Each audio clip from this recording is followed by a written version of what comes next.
Tinuod lisod man gyud kayo ang kinabuhing vlogger mga ka-idol. Labad kay sa ulo, labi na nang maghuna-huna kag unsay i-upload, unsay i-content. Labad kay sa ulo mga ka-idol, di gyud lalim, di sayon. Oh, mga content creator gyud may makarelate ani katong naka-experience yun og unsa ning kinabuhi sa vlogger. Nya kining uban mo ingon ra nga sayon ra man ang pag-vlog, sayon ra man mahimong vlogger. O suwayin ninyo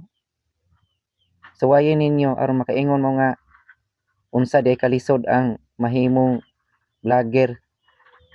Number 1, nga labad kay sa ulo ka ng paghunahuna nimo unsay imuhang i-upload ini ka ugma sunod adlaw. Mahutdan gyud ka mga ka-idol og content. O kung wala gyud kay diskarte dire, wa na. Muundang gyud ka, padung gyud ka sa pagkaundang. O wala ka bitaw kay kanang diskarte bitaw unsa na pa imong i-upload ugma. So mawad-an ka gana labi na og kanang wala kayo ni views imong mga post. Nya grabe nimong kanang effort ana nga video, nag-edit pa ka, nya ang ending walay mo views. So mo na hinungdan sa uban nga ni undang, wala ka gwanta, ni surrender kay walay mo views. O makawa gyud og ana, nya labi na wala poy mo follow nimo. Nya napay mga followers mga ka-idol makaanam og kaus-os kay napay mag-unfollow sa atoa. So usa sa mga rason nga mawad-an jud ka gana dire, undang tan-aw nimo walay improvement, gagmay ang mo views, wala pay mo follow. O mao na niya, grabe makaingon gyud ta diring dapita mga idol nga grabe jud kalisod, dili jud sayon ang pag vlog. Nya kaning uban lagi moingon ra nga sayon kayo ang pag vlog, suwayin ninyo unsa ka lisod dire. O kay kaning uban moingon dayon hayahay kayo kay vlogger. Unsay nakahayahay sa vlogger karon nga grabe na kaayo ka gagmay sweldo. Oh, yang uban gani wala pa man gani nakadawat og sweldo, pila na ka bulan, pila na ka tuig wa pa gyapon kadawat og sweldo. Nya moingon ning uban nga sayon ra kaayo.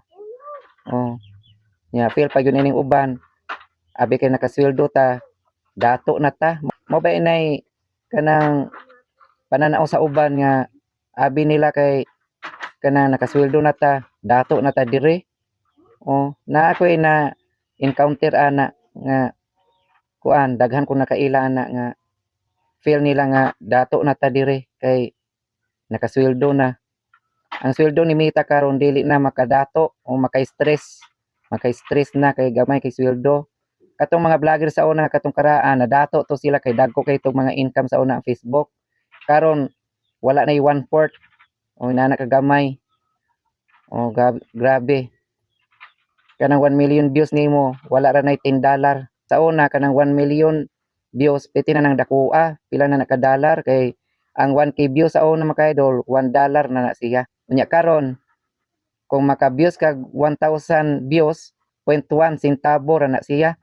O 0.1. So mao ni akong giingon ninyo sa mga wala pa ka experience diha, dili gyud sayon ang kinabuhing vlogger. O na.